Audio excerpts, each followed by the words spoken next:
Денес се впуштаме во едно од најголемите приказни некогаш раскажени.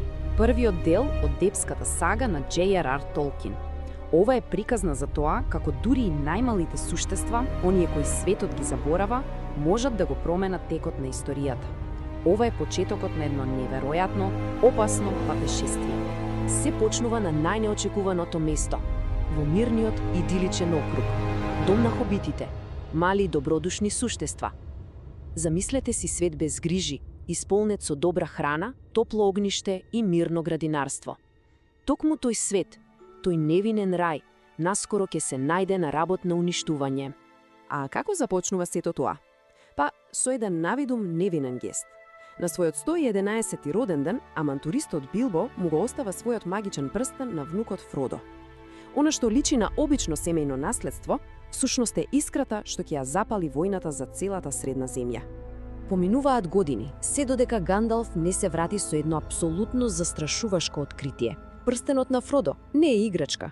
Тоа е единствениот прстен, врвното оружје на непријателот. И најлошо од се, непријателот знае каде е и доаѓа по него. Одеднаш, древната легенда за темнината тропа директно на вратата на Фродо. И тука, Фродо мора да донесе една невозможна одлука. За да го заштити својот дом, тој мора да го напушти, можеби и за секогаш. Но во овој тежок момент се покажува вистинската моќ на пријателството.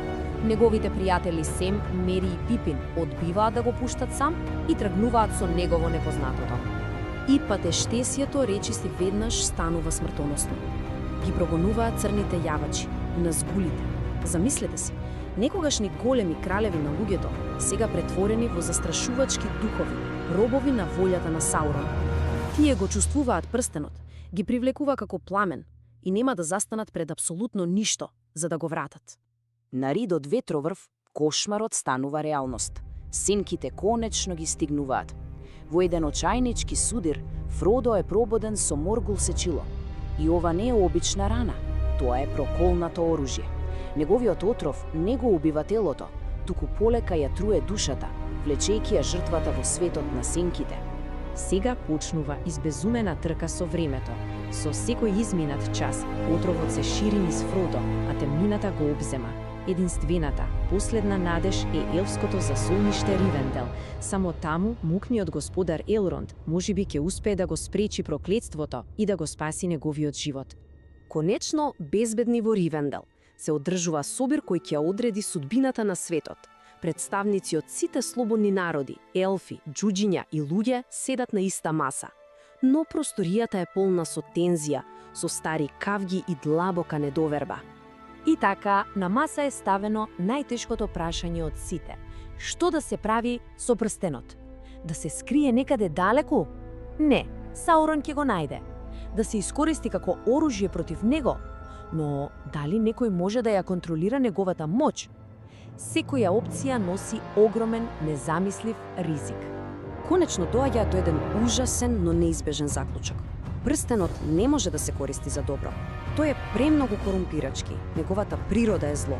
Единственото решение е речиси невозможна мисија.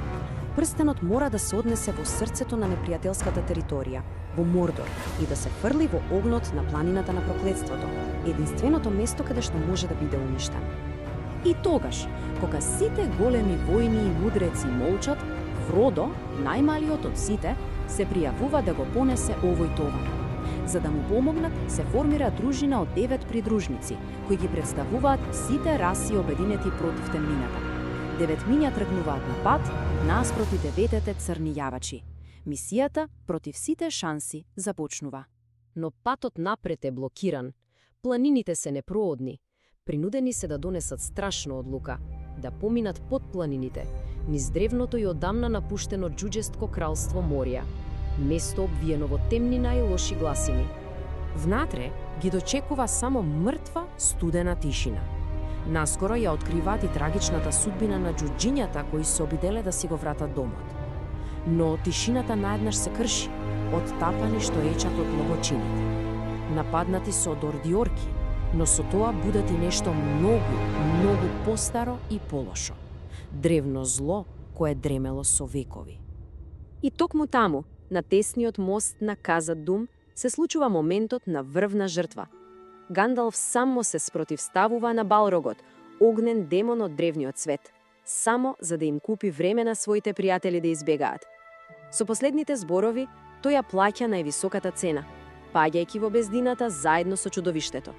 Сосема скршени од загубата, без својот водач, преживеените наоѓаат привремено за солниште во волшебната шума Лотлориен.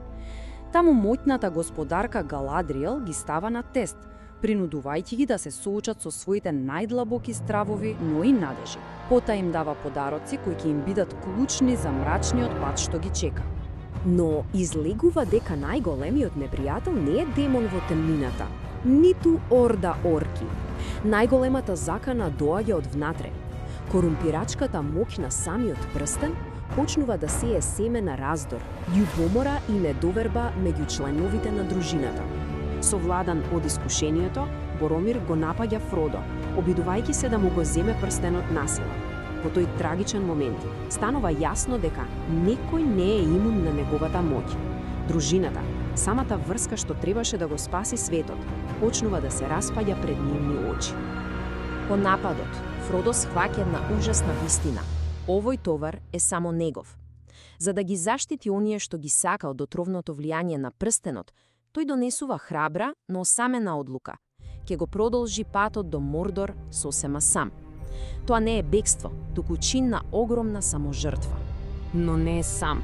Во најмрачниот час, едно нешто се покажува посилно од секој страв и секој искушение, лојалноста на Сем. Тој одбива да го остави својот пријател. Сем разбира дека иако Фродо мора да го носи прстенот, тој не мора да го носи тој товар сосема сам.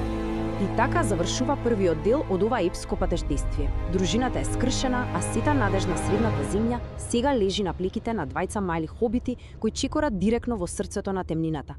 Прашањето што останува да лебди е застрашувајчко. Дали пријателството и лојалноста на вистина можат да успеат таму каде што силата, мудроста и оружјето веќе потфрлија?